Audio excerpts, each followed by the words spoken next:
Hello and welcome to Nerd Subculture. I'm your host Jared. And I'm Edwina. And today, continuing our Once More with Feeling series on Buffy the Vampire Slayer. Now, today we're doing something a little different because this is a two-part episode, Eddie, so I guess that means we have to do a two-part episode, doesn't it? Yeah. So, the first episode is Season 2, Episode 13. Surprise! First aired on January 19th, 1998. Written by Marty Noxon and Michael Lange. And the second episode, Season 2, Episode 14, Innocence.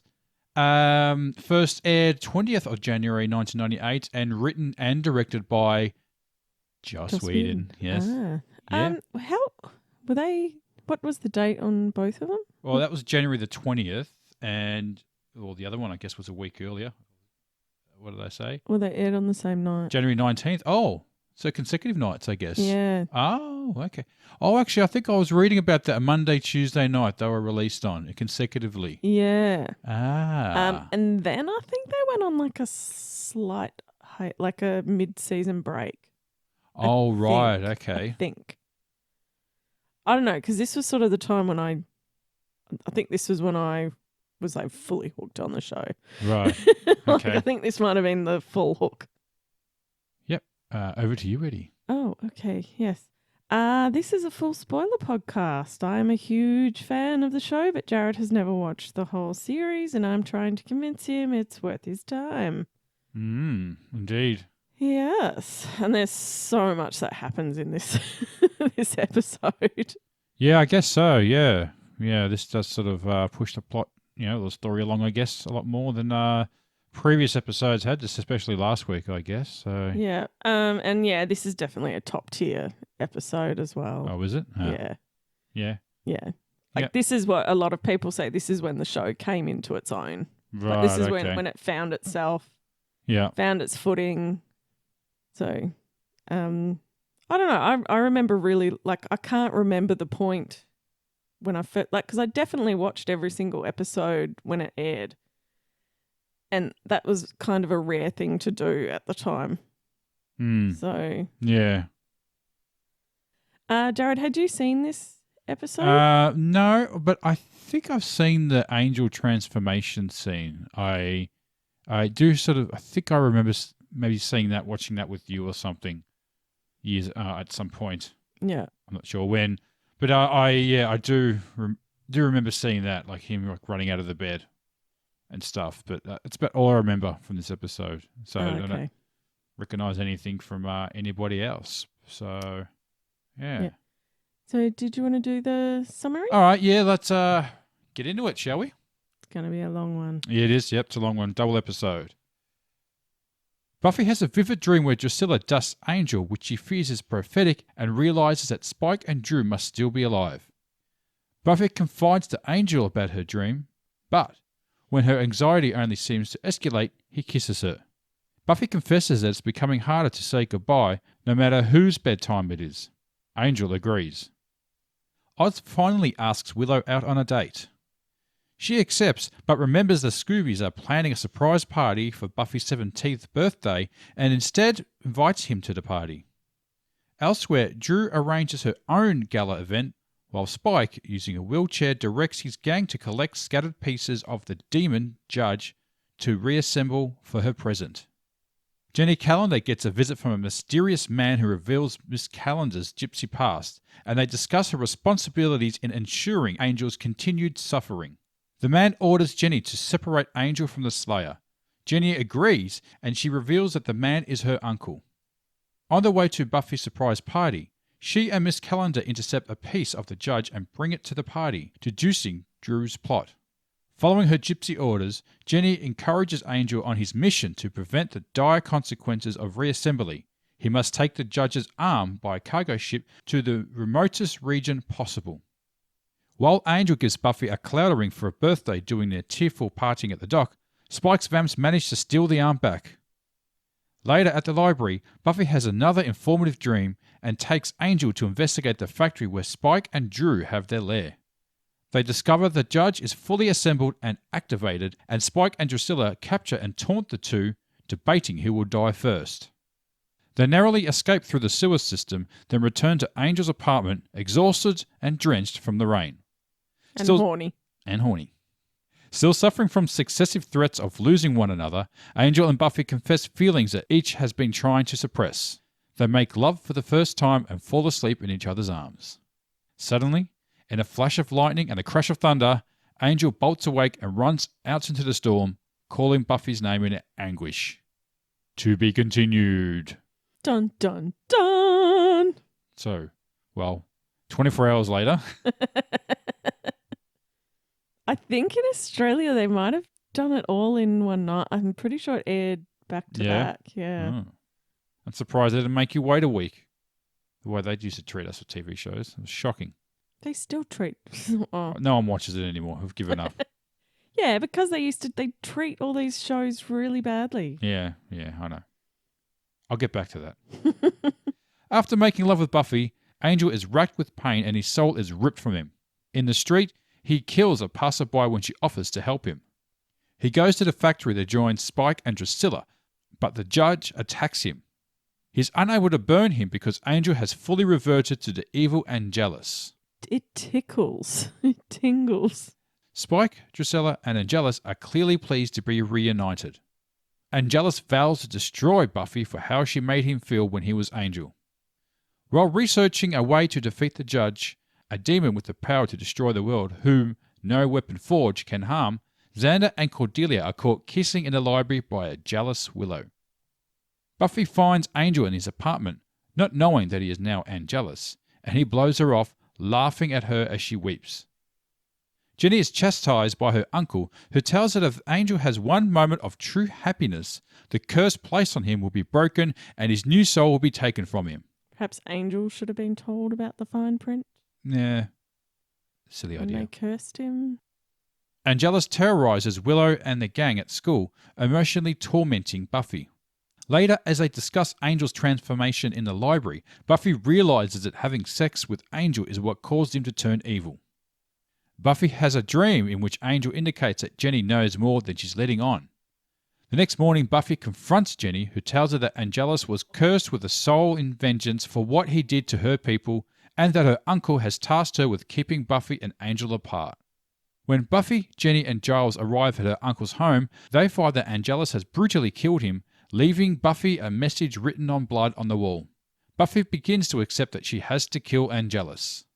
Xander hatches a plan to kill the judge and hear Cordelia break into an army base and steal a rocket launcher. Tracking down the judge, who is slaughtering people at a crowded mall, Buffy blows him up with the RPG. Buffy stalks Angelus through the fleeing crowd and, when he ambushes her, they battle ferociously.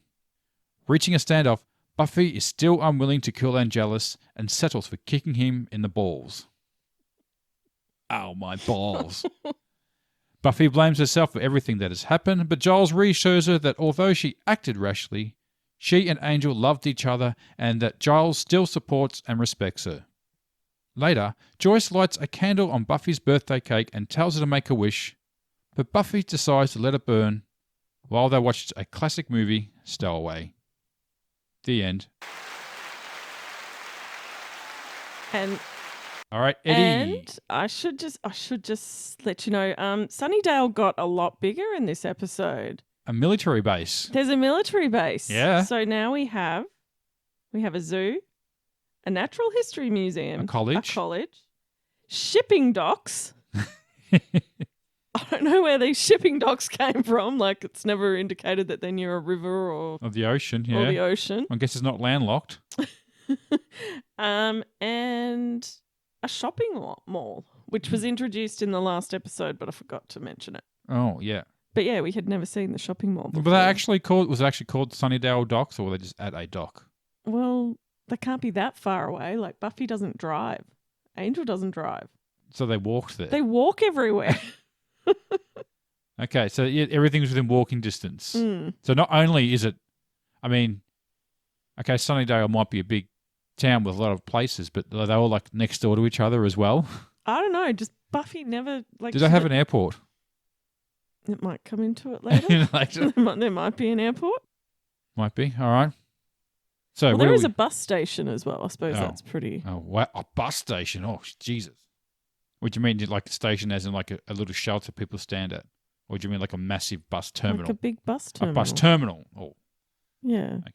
Because that was also mentioned in the episode as well. It got a train station as well? Yes, it does. It does? Yeah. All right. There'd be somewhere to put all these things up there. Yeah. So where do you want to start with this, Eddie? I actually really love this 2-part episode. Mm-hmm. I think this is really where the show comes into its own. Right. Like, I have to ask, what did you actually think of this episode? Yeah, it was all right. Yeah. Okay. Yeah, I kind of feel that this season kind of builds up to these 2 episodes. Like, and you have lots and lots of foreshadowing scattered throughout the previous episodes. You also have, Jenny Calendar not being who she said that she was, which is also a common theme. Well, she's not a pagan techno. Well, maybe not. Oh. Maybe that's just part of it. You have a lot of, Buffy coming into her sexual maturity thematically scattered throughout as well.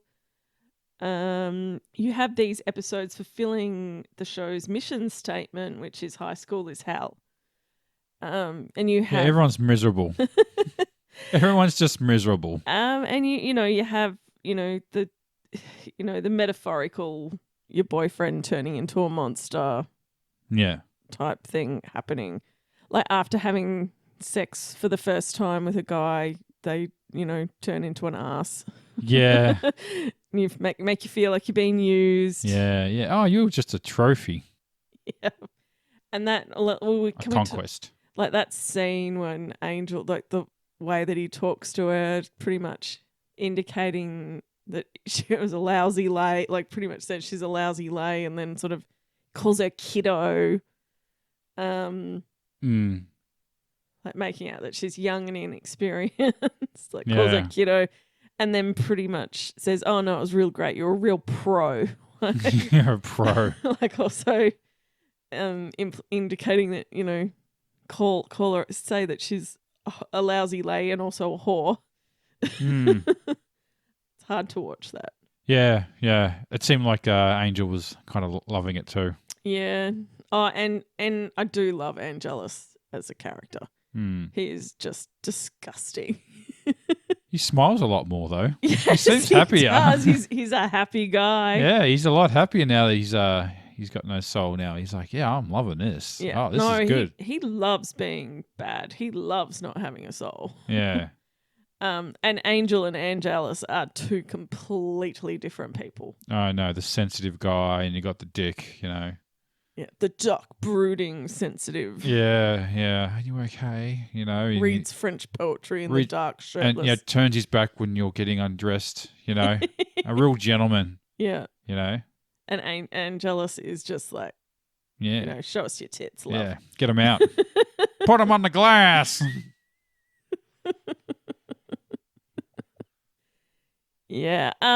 So this, it also plays on that horror trope of, when the virgin loses their virginity and then they end up being murdered. Mm-hmm. But this time it's sort of flipped on its head with Angel dying and becoming Angelus. Because as I said, they are completely different people. Yeah. Yeah, I get that. Yeah. So, okay. Oh, yeah, we have the introduction of the Buffy Angel love theme by Christoph Beck. Yeah. Did you hear it? Yeah. I can't really remember it though, but I remember you saying it.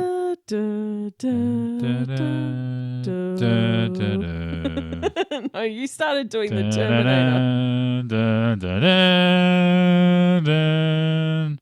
Went like that, didn't it? No, it was not the Terminator 2 thing. Come on, quickly! Oh, shit! Kind of sound like that. Yeah, no, it's actually just a really beautiful. I'm a Terminator. Yeah. It's a really beautiful, and it just gets scattered out. It gets scattered around. So it's used a lot from this point on. Yeah, to make you cry though. Oh, okay. All right. Instant cry music. Instant cry music. All right. Yeah. Keep an ear out for that one. Yeah. I think most of her love interests get a little theme. Can I say there's a lot of face sucking in this too? Oh yeah. Now, I don't really know how like when they make movies and when they're shooting these kissing scenes in movies and TV shows, but I can only imagine that like with any scene you're shooting, there's usually a lot of takes to do or something. Now I don't know if they do it like some other way they do it with passionate scenes, but there's a lot of kissing scenes in that, so I figure they had to do a lot of kissing for a long time to get all these shots right. I don't, as I said, I don't know much, but I'll be curious to know like how often you'd have to do that, and I almost feel sorry for them in some ways. But there's just a lot of kissing. I've got nothing against the kissing, but there's just a lot, wasn't there? You don't think? I think you could kind of see it building, like it's only. Well, the first episode, I think it's about 3 like passionate kissing scenes. So probably for the past 3 episodes. And there was two the previous one as well, like a couple of passionate kissing scenes. Yeah. So in the past couple of episodes, there's been like these quite passionate kissing scenes that you've had with Buffy and Angel. That then yeah. So you got that nice little build up before the main event. Yeah. Oh yeah. Went off well. You see that their kissing gets more and more passionate as these episodes go along. That they're finding it very hard to fight their urges. Well, yeah. She and their is, feelings. I think. Yeah. I think he is too, like, because he's sort of like, he doesn't want, like, he's like, I don't want to pressure you. He's the one that tries to stop it as well. He's like, yeah, the true gentleman. We don't have to do this, but I really want to. He's like, you don't have to. And she kind of stops, shuts him up. Yeah, we have to. Okay. Okay, I might talk about Drusilla and Buffy and their parallels in this episode. Right, okay. So, because you have Buffy with her prophetic dreams, and Drusilla with her visions. Yeah, Drusilla has her visions, and I think it was kind of insinuated that Drusilla is aware of them. Was actually in the dreams. Right. Yeah, that was actually her. Like she or something. Yeah. Like she was actually in the dreams doing those. Oh, right. Things. Yeah, okay. It seemed like because she actually says, "Oh, I dreamt that you'd come." Well, I thought maybe just she shared the dream rather than being a participation in it. Maybe. I don't know.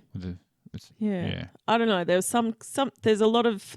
I just think there's a bit of a connection between Drusilla and Buffy in this episode. And you have in one of the dreams, Buffy's wearing this white dress. Yeah. Like this very slinky white dress. And Drusilla's wearing the exact same dress. And you see her kill Angel. Yeah. And I think that's sort of to try to connect that Buffy would be the one to sort of a warning. To kill Angel. That Buffy would be the one to kill Angel. Right. Makes sense. Also, she starts saying to Angel, "Oh, you want to hurt her like the way that you hurt me." Like he wants to do what he did to Drusilla. He wants to do that to Buffy. Oh, okay. So he pretty much wants to destroy her and then turn her into a... Can he turn her into a vampire? I guess he could. Would she be like superhuman? I like don't super strength? Like she's already got the Slayer strength. Would she retain that strength? I don't know. A vampire? I have no idea. Be the ultimate being? Yep, they've never really gone into it. So the possibility of a Slayer being a vampire. Yeah. Surprised it's never come up before. Yeah, funny about that. Well, does it come up? No, it doesn't. It probably would have made a good episode though. Yeah. Like where there's a Slayer that gets turned into a vampire. Ultimate weapon. Yeah. Oh yeah, Drusilla's not wearing her little doll dresses anymore. No, she's dressing very womanly and sexy. Oh yeah, God, she's whoring it up now. She's gone full goth girl. Yeah, I told you being. Actually, I was wrong when I said being a vampire improves your libido. No, I've got to be specific. Being an evil vampire improves your libido. Because Angel was raging a little bit too. I think he was giving Drusilla the sexy eyes and even gave Spike a nice kiss on the forehead too.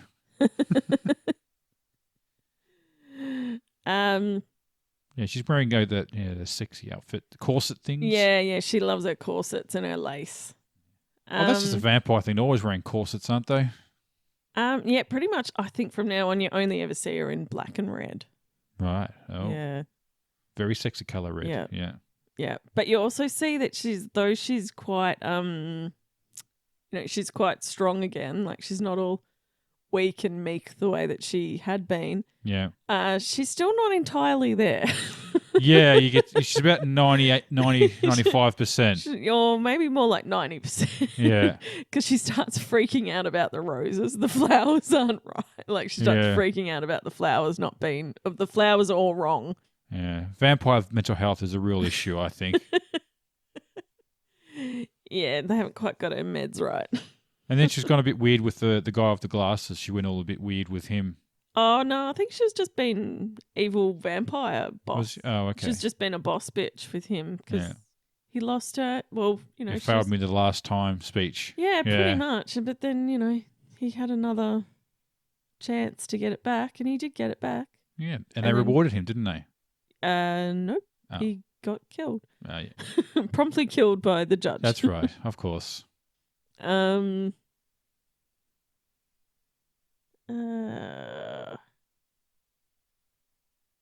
mentioned the judge, played by Oh yeah. No. Brian Thompson. Brian Thompson, yeah. Yeah. Who was Luke, your favourite? Yeah, your Luke. favourite from Luke. the first two episodes. Michelle Khan. Mortal Kombat. Yeah. Always playing the baddie. Super soldier. Yeah, super soldier guy, yeah.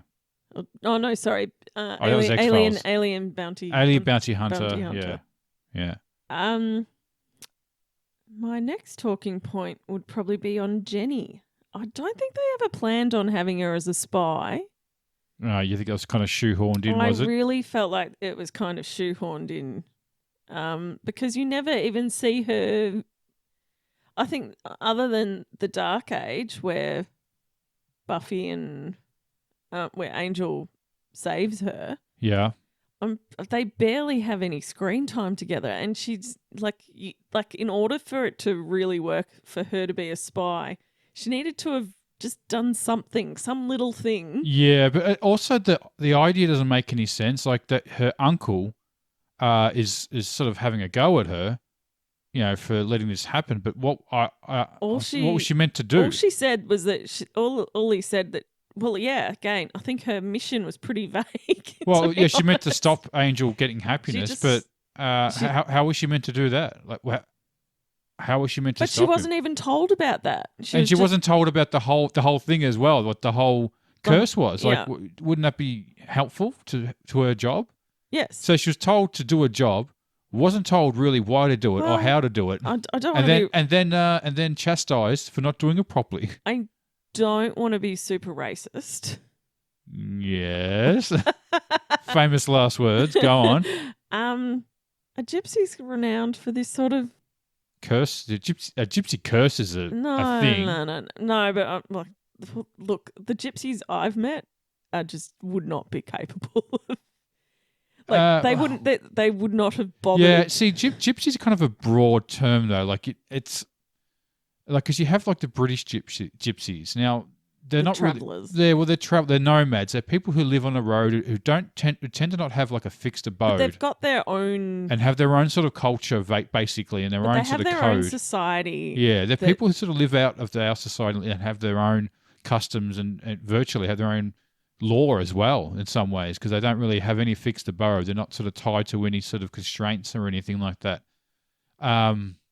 Generally, if you're born a gypsy, you'll die a gypsy. Yeah. I think that rarely people leave. It's almost generally they do keep their women very, very much undereducated and within the home. Well, I think most of them usually are. Well, undereducated is in a sense they're not usually educated anyway. I don't think a lot of them would go to school. I think most because they travel around, they get out of the school system. So I think they're sometimes forced into it. But yeah, most of them can't read or write. Yeah, well, again, that's part of their culture, I guess. And I mean, other than what they get taught from their peers, I suppose, which would be probably pretty minimal, I'd imagine. But there's sort of no records of them. Like it was interesting to live in England and to see these people, and there's like no records of them. They don't know how many there are. What they do. A lot of them do the quote unquote scrapping. Yeah, I was about to say the scrappy. Yeah. And the English ones, they have the pikers, which is, I don't know, that's a derogatory term, the pikeys. And I had seen some of those at the music festivals. Like after the music festival had finished, everyone usually just leaves their shit everywhere. Yeah. And they're sort of going around. They don't want to carry it back. Yeah, my mate had this huge tent, had two of us carrying it a kilometre. It was the worst thing ever. We weren't packing it up and taking it. We're like, oh, screw it, we'll leave it there. So a lot of them were sort of, foraging and scrounging around. And I can tell you one thing, that the pikeys don't look like Brad Pitt, okay? No, they do have this. There's a certain look to them. Yeah, I mean, you saw these people and you kind of, they looked a bit sort of rough, and you kind of stayed away from them and just let them do whatever they were going to do, So, but yeah, that's just a whole sort of subculture, of people. But even the Romani ones, when you're traveling. Romanian ones. Well, yeah, they're kind of different. They're sort of the European ones. Yeah, they're the traditional. Yeah, but even the European ones that you get all throughout. Where did we come across them most? Probably in Italy. Italy and Spain. And, I think they were pretty common. Oh, and France as well. Yeah. Yeah, they're pretty much beggars and. Well, I think they sort of stick to the touristy spots and just circle around there. I don't remember seeing too many in Germany. But but it is that thing where you've got like the little girls that dress as little old ladies. Yeah. You've got the ones that cripple themselves. Or they pretend that they're crippled. Yeah. Yeah. A lot of them around the large touristy, sites and stuff like that. There's famous buildings. Yeah. Yeah. But not all of them were gypsies. I think some were just beggars. But you did see some of those gypsies, around there. So when I hear gypsy, that's what I'm thinking of. Yeah. It's like Miss Calendar. Not Miss Calendar. Absolutely nothing like Miss Calendar. Yeah. As I said, they don't look like Brad Pitt either. Yes. So absolutely nothing like Miss Calendar. Mm-hmm. Because I don't know, they generally have this slightly inbred look about them. Okay, I might retract that. Well, I think that possibly, they do keep it in the family, I guess. It's not a huge sort of, tribes that they have, I guess. So the odds are they probably are like second cousins, a lot of them sometimes. So, yeah. Yeah, but they maybe do look a bit like that uncle. What is it? Uncle Enyos. Yeah. Played by Vincent Schiavelli, a famous actor. This guy's got a huge sort of. I just remember him IMDb. from X-Files. X-Files, yeah. Oh, look, if you just, he's been in a lot of stuff. A lot of films, yeah. One Flew Over the Cuckoo's Nest was probably one of his famous roles. And among others too. Unfortunately, passed away nearly 15 years ago, actually. And he wasn't that old too, I think. I think in his 50s, I think. And he was in Sicily at the time. He's got an Italian background. But yeah, you just see him and you recognise him. A bit like that other actor we saw the other day. I'm like, the guy, this Sammy the Squealer, or whatever his name was. Yeah, like one of those Willie character actors. You just see him like, I know him. When I was looking at his IMDb, I just couldn't think what I'd seen him in, but I just recognised him straight away. So similar to that. Yeah. But anyway, the gypsy curse, it doesn't really make a lot of sense. No, it makes no sense. Yeah, so I think you're definitely right. It definitely seemed like it was shoehorned in there. They create a bit of tension within the characters and a reason for Giles and Miss Calendar not to work out. Like, it just always seemed like that was never going to happen. Something was going to stop it. Every time they were sort of together, I'm like, oh, this isn't going to last. Something's going to ruin it. They might work things out. Yeah? Yeah. They might work things out. Maybe. No, but I think you did say that at the start because you didn't recognise her as a character. You hadn't seen her in the show before. Yeah. So you were like, well, obviously she's not going to be around for that long. I'm not going to say anything, but I think I got spoiled by something I saw on Reddit. Okay. Yeah. So I How think, do you get spoiled on a anyway, I thought you'd seen... No, well, I'd never seen her before, I'm saying. Oh, okay. So I've no idea. Maybe she just goes back to a pagan techno tribe or something. Okay. Pagan techno gypsy tribe that she's in. I don't know, but yeah, Uncle Enyo, he really is a bad gypsy stereotype. Yeah. Of what Americans think gypsies are. Yeah. He really feels quite shoehorned in. But also, I just wish that they had have shown like Jenny just doing something earlier on to be like slightly shady. Yeah. Like to seem like she was up to something. Just something, yeah. Other than in these 2 episodes. But as you're right, he comes in saying... Yeah, telling her off for not doing a job. But then it didn't seem like she knew what her job was supposed to be I'm not place. exactly sure how she was meant to do this job, to how she was going to prevent him from getting happiness. And she was like, you just told me to come and keep an eye on him. I've kept an eye on him. Like, you didn't... and then she's like, there is a girl, but you didn't say that I had to keep him away from her. And why even do that? I know we said they're not about justice, about revenge, but still you'd think they would have some compassion that, if he becomes Angelus again, he's going to kill other people. Yeah. So, thus the cycle continues. But maybe that's they didn't actually design the curse. But it seemed like a good thing to... Spur of the moment curse. Right? Impulsive curses. This is what happens when you impulsively curse someone and don't think it through properly. Yeah. Which is what they did. Yeah. So, yeah. So we also have Willow finding out about Cordelia and Xander and actually letting Xander know her feelings about him. But you'd rather be with someone you hate than be me. with her. Yeah. Yeah. But she's hot. It's Cordelia. Yeah. Yeah. Yeah. What, you're expecting some sort of better standards from Xander or something? I mean, as you said, I'm a 17-year-old boy. What is it? Looking at linoleum makes me horny. It kind of made me funny. I'm a 7-year-old boy. I'm like, really? Yes. I'm a 17-year-old boy. There's something so wrong hearing him say that. Oh, how old is he in that? I don't know. He's like got to be in his 20s. In his 20s. Yeah. I'm a 17-year-old boy. I think, was he wearing that? I remember you sitting there going, hang on, is he wearing the Hawaiian shirt? Yeah, so he's wearing that Hawaiian shirt. No, it's not. It's not from the movie Psycho Beach Party. Yeah. I looked it up. No, he doesn't.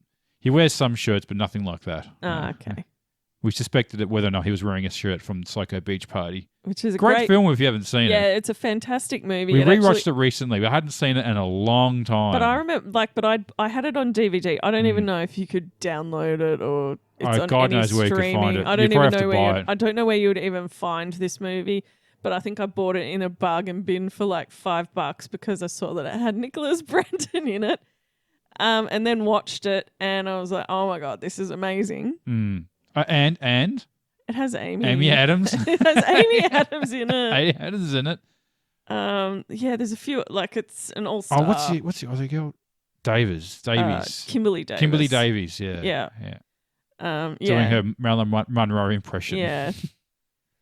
Yeah. No, it's a great movie. Yeah. It has the girl from 6 Feet Under. I can't remember her name. name. Yeah, she's the main.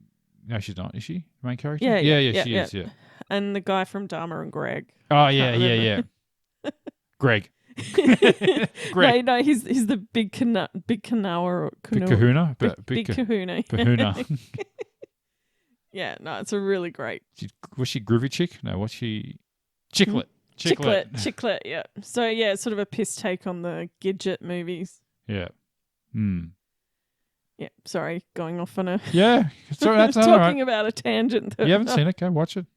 Yeah. Might be on YouTube, I don't know. No, actually, I should look that up because I found something else.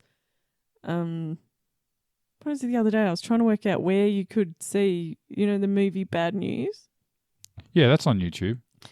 Yeah, I was trying to think. Hang on, where's? It's not really a movie though. It's from a TV show called The Comic Strip Presents. So it's all the Dawn French and Sam Saunders and Ronnie Coltrane and Rick Mayall and Andrew. I'm saying all the names wrong.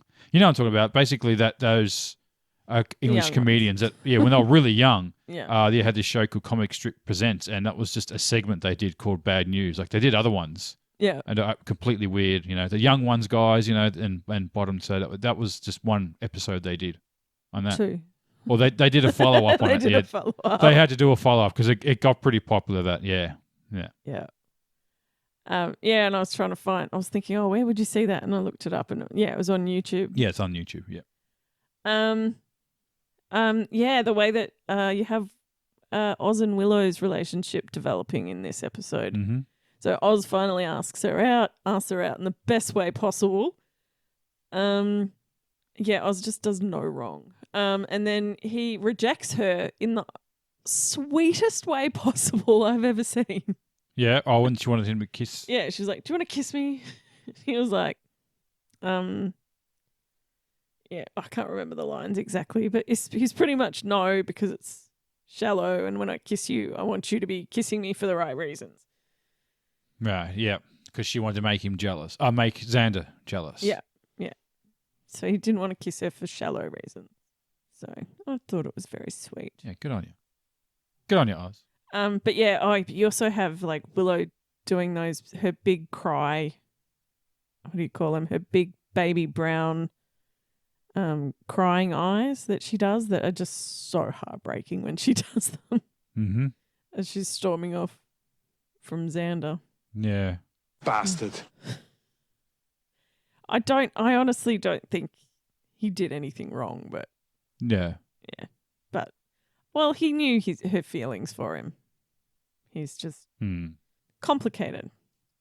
All right. So, Jared, did you go down any rabbit holes this week? Down the hole? Not really, I suppose. The actress who got bitten, was bitten by Angel, and he breathed the smoke out. I love that scene. That wasn't an actress. That was actually Buffy's stunt double. Oh, really? Yeah. I didn't know that. Yeah. What'd you call her? She's a whore, isn't she? No. What? Oh, Spuffy.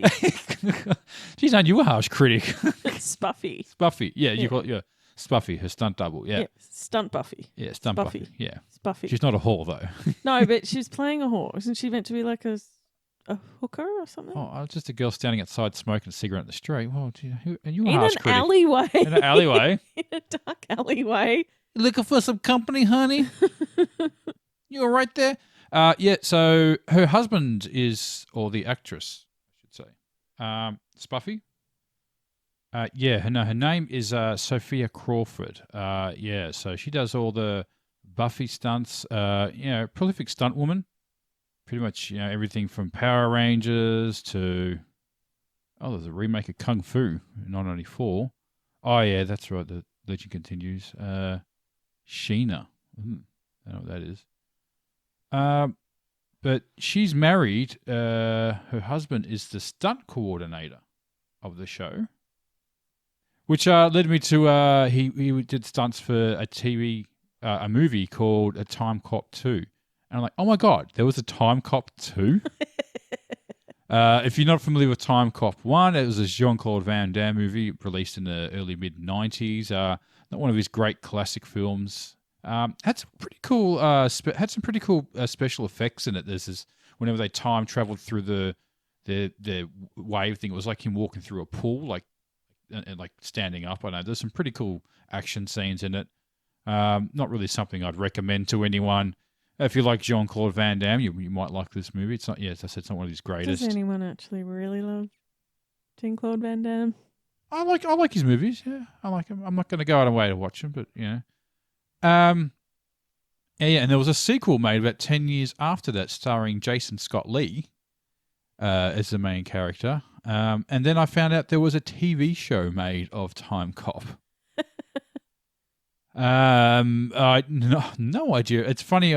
They make TV shows of movies like that, and since Buffy is based off a movie as well, and this is obviously an example of where it worked, and Time Cop, the TV show, is an example where it didn't work.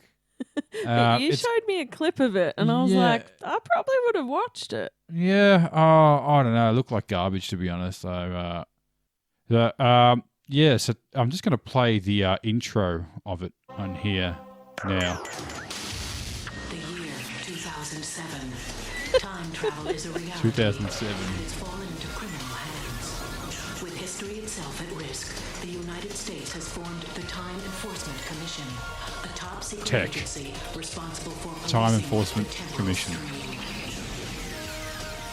All the way in 2007. You're making a show Wow. about time travel. Can't you just aim a little further than Further, 2007? Maybe, actually, I'm thinking about it now. Maybe that to keep budget down. If you make it too far in the future, everything's got to be all futuristic. If you make it like 15 years in the future, you don't have to go too nuts with all the futuristic crap, if you know what I mean. Yeah. So you don't have to aim too high. I've never seen this show before, Time Cop. I never will. I almost kind of want to watch an episode. No, you don't. Watch an episode of Buffy or something. I don't know. And I don't know. There was other like weird sci-fi late night TV shows that I'd sometimes see. Time Tracks. Anyone ever seen that show? Now I only remember this show because at Warner Brothers Movie World at the Gold Coast. That's the theme park by the Warner Brothers. They used to have the backlot tour. And I remember doing it a few times, and they used to always mention the Time Tracks TV show was filmed at Warner Brothers Gold Coast. I'm like, wow, nobody's heard of that show. Like, not anyone in Australia watched that show. It was played at like 10 o'clock on a Thursday night, 11 o'clock. I don't know if it was popular in America or not, but it was made here, and yeah, I don't know. I thought it was an awful show. I didn't like it, and I was really into my sci-fi stuff, so that was my opinion on it.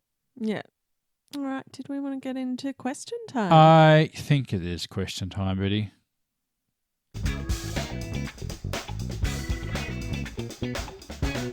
Question time.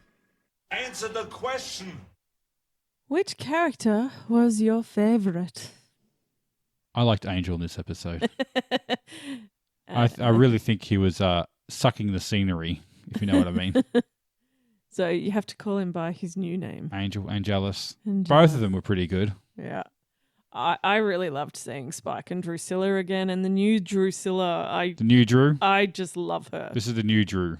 Yeah, new Drew. New Drew, yeah. Which character do you love to hate? I'm going to say the uncle. Uncle bad gypsy stereotype. Yeah. Yeah. I know. He's a bit, he was useless. And I think it was totally shoehorned in, which, Yeah. didn't make any sense. Yeah. There had to be a reason for Angel to go bad. Like, I don't know. I figured he would have worked this out somehow. He loses his soul. How can he lose his soul? Oh, a gypsy curse. Okay, cool. No, so he already had the gypsy curse. Yeah. Was it mentioned earlier, the gypsy curse? Yeah. Oh, really? Yeah, in like the episode, what is that, the Angel episode? Oh, did they mention that? Oh, Yeah. I missed that. Yeah. Okay. Yeah. So they've had this gypsy curse, but they never really went into anything about the gypsy curse. But it seems like no one really knows much about this gypsy curse. Well, we're using vague sorcery sort of explanations, Basically, whenever you see something bad like that happen, a wizard did it.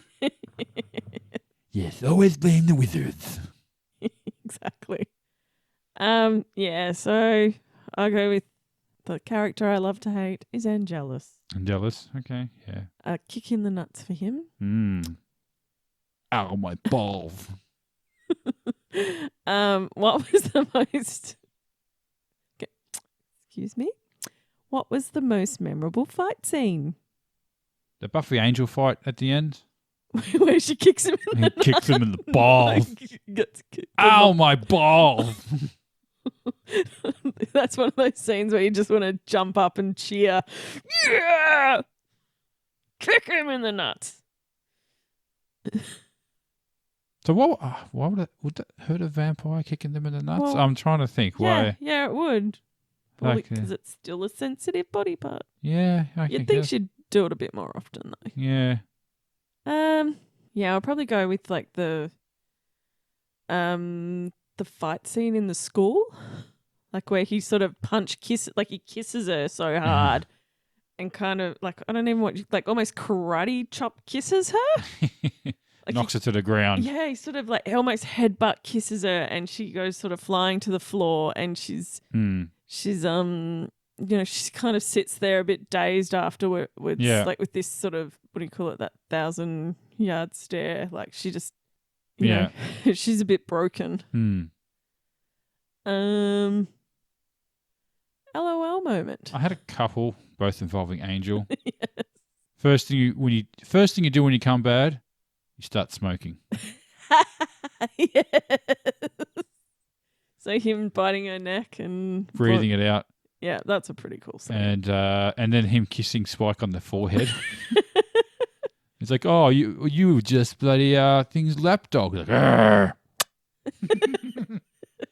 kind of wonder if that was improvised, maybe. Possibly, but Yeah. I love it. Does Drusilla do a little grr, Yeah, she does another little grr? snarl. Yeah. Yeah, mine's when Buffy kicks him in the nuts. Ow, my balls. Or I actually really like the line, like when Spike. It's when Angelus goes to find Spike and Drusilla in the factory, and Spike saying, "Did you see any further? Do you know what happens to Angel?" And Angel appears going, "He moves to New York, tries to fulfill that Broadway dream. It's tough sledding. But one day he's working in the chorus when the big star twists her ankle." And then the judge comes up and he's like, "Oh, it tingles. I think he's broken." Maybe it's not working. They're like, "It's not working. Maybe he's broken." Yeah, that's a pretty funny little scene. Well, all the evil people are having all the fun, aren't they? Oh, yeah. Like all the good people just seem just so depressed and broken and everything is a shit, Mm-hmm. They're all having all the fun. Yeah. All right, who gets the wooden spoon? Oh, it's got to be the judge. Oh, I'm going to go with a bad gypsy stereotype, Uncle Linus. Yeah. Yeah. But no, the judge, it's all about the judge. Yeah. I suppose it was all about the judge, but he was kind of like, it was sort of that no weapon forged. And you're like, when was the last time anyone forged a weapon? Well, did it kill him though? It blew him into a lot of different pieces, Okay. and you had Buffy saying, keep the pieces. So maybe it's separate." still true because he Well, was maybe you wouldn't- disassembled last time. So Yeah, he's just disassembled into a lot more pieces this time. yeah, okay. So as long as they don't sweep him all up into one big pile. Into one bag. into Or one maybe it's like a one of those big 1,000 puzzle things. You got to sit there and got to find the corners first and go to the outside. And, get the edges in. And then work your way from the outside into the center, I guess. And happy days. Yeah, I guess that's how you would do it. Yeah. So yeah, the judge won't be in nice little boxes spread across the earth that when you fit all the boxes nicely together. Yeah, it was nice of them to have all the boxes fit together too when they decided to disassemble him. Yeah. Funny, it's very weird. Yeah, they went to a lot of trouble. I mean, wouldn't it just Yeah. better have ones that don't fit together? Yeah. Yeah. Oh, can't you just put his hand through a mince grinder or something? It's been forged by man. Damn it. Throw it in a volcano? Yeah, that probably would have made a better sense, yeah. Yeah, volcano? All right. Yeah. Fix the problem. Yeah. Throw all these bits into a volcano. Yeah, done. All right. Yeah. Glad all that's settled. right. Favorite scene? I do like Angel and Spike reuniting, It's kind of like getting the band back together, wasn't it? Yeah. And as I said, they're having fun. Like, Yeah. this is good. This is like the good old days, man. Yeah. And you had Drew doing the little, "You want to destroy her like what you did to me." Yeah. And even her, insinuating like I have some sort of three-way or something too, Oh, yeah. And then, and Angelus is like, "Oh, you always knew me best." Yeah, that is a good scene. I definitely like their hero walk. I'm a bit of a sucker for a hero walk, and Joss Whedon just knows how to do his hero walks. Mm. So you've got them all walking out of the library with the RPG, Mm-hmm. and they all kind of pan. You sort of all get them going. Oh, you don't see it's just a box or something, isn't it? They're carrying. Yeah, it's just a Yeah. box. You don't see what it actually is, but You're pretty sure you know what it is. Hmm. What is your least favourite scene? Scenes. Scenes? Okay.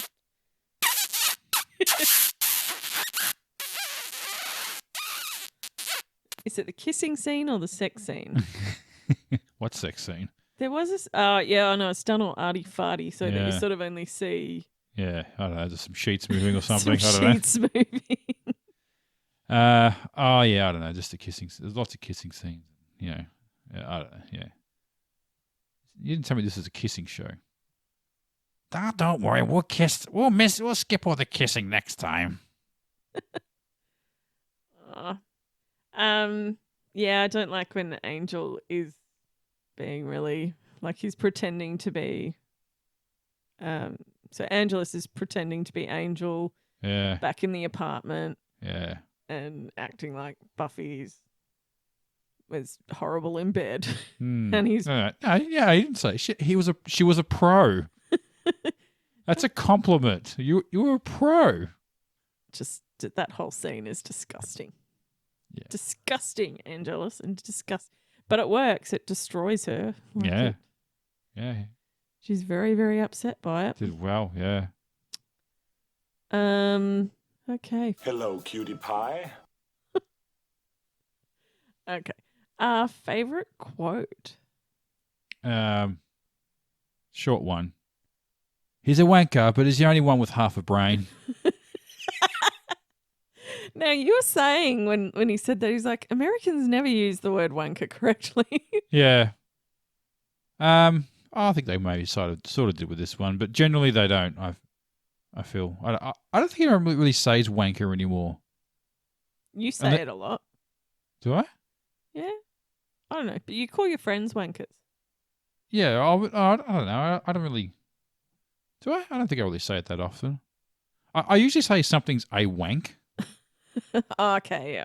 Something's a wank, you know? Yeah. Yeah, when something doesn't work properly, it's a bloody wank, you know? Yeah, yeah. Unless I'm really pissed off at someone, you bloody wanker. You know, well, there's a few wankers around here, I guess. Mm. Well, we're back in lockdown 4.0. Yeah.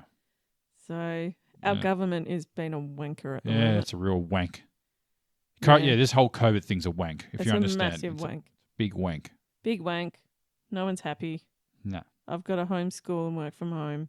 I'm not happy. Hmm. But my favourite quote. Oh, yeah.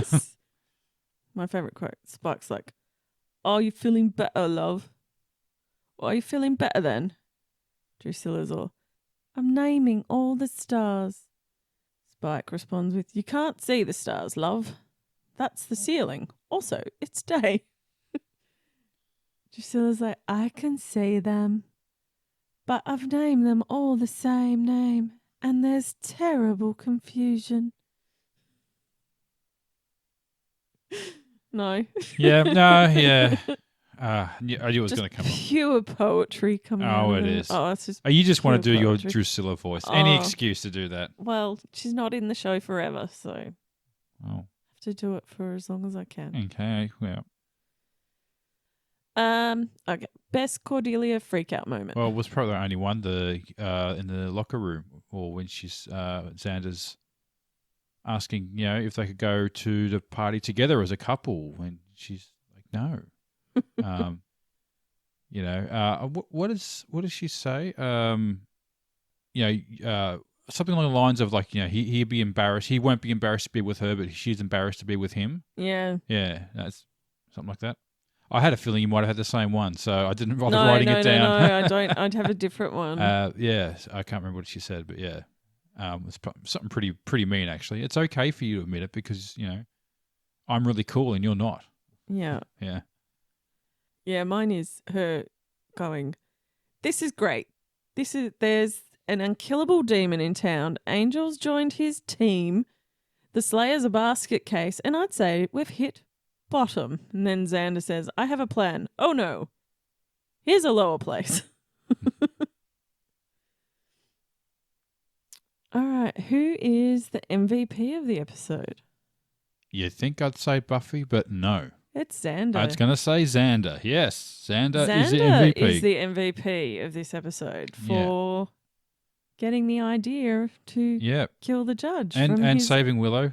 Yeah, and saving Willow. And Buffy just kind of loses it cool a little bit, like when she goes up and assaults a teacher in front of all the students. Oh, and, yeah, and no one yeah. seems to bat an eyelid. Yeah. You know? Oh, no, one kid stands up and says, should I go get the principal?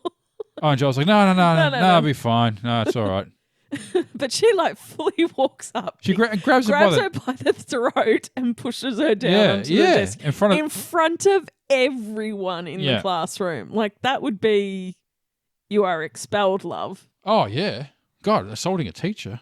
Oh no, this is back in the 90s. Like we did it all the time, you know. And yeah, it wasn't that big of a deal, you know. Unless they were bleeding, then you got in trouble. And do you remember the high school shows from the 90s where they're like really, really bad? All the high schools were just terrible, like, you know, basically prisons virtually. Not Do you remember really. like in the 90s, was, you know, the Dangerous Minds, or a lot of these high school shows where they were just... you're in a school. Yeah, I just remember there was a few of them. Lean on Me, remember that? I think it was a Morgan Freeman one, you know, where he had to go clean up a school where the kids were just smoking in the hallways and stuff like that. Okay. Yeah. Yeah, I don't really... There was one with James Belushi, the principal or something like that. Again, a school that it was just a cliche of like these really badly run schools, and someone would come in and clean them up and sort the kids out. Yeah. Yeah. I know what you mean now. Yeah. Schools in the 90s, man. Yeah. And remember there was a parody movie, High School High. Yeah. I'm actually thinking of the parody movie High School High. Yeah. That to give you an idea of how many there are out there. There are a lot. So that there's a parody movie, which wasn't a bad parody film. They don't make them like that anymore. No, they don't. All right. What do you want to rate the episode out of 10 using something from the episode? I'm going to give it 5 RPGs. Okay. 5? 5. Okay. Yeah, I'm going to go 9 out of 10 Clouder rings. Oh. Do you know I have one of those rings? Did you? Do you know where I got it from? Ireland? Scotland. I actually bought it in Scotland. Really? What were they popular? Like what's so cool about them? Why did you buy it? I always wanted one. Why? Like even when I was in what's the I remember appeal? wanting one in I remember a friend had one in primary school. But what's the appeal? Like they're a thing. I don't. They're just a ring. They're just a pretty ring, and it's like 2 hands holding a heart. Yeah. And when you have a boyfriend, you turn the heart towards you. Rolling my eyes here.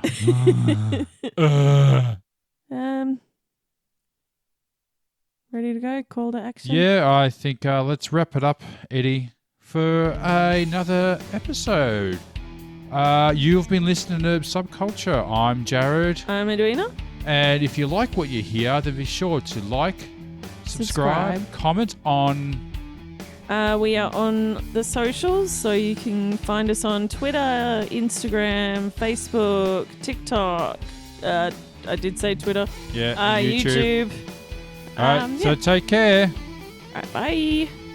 Grr. Arr.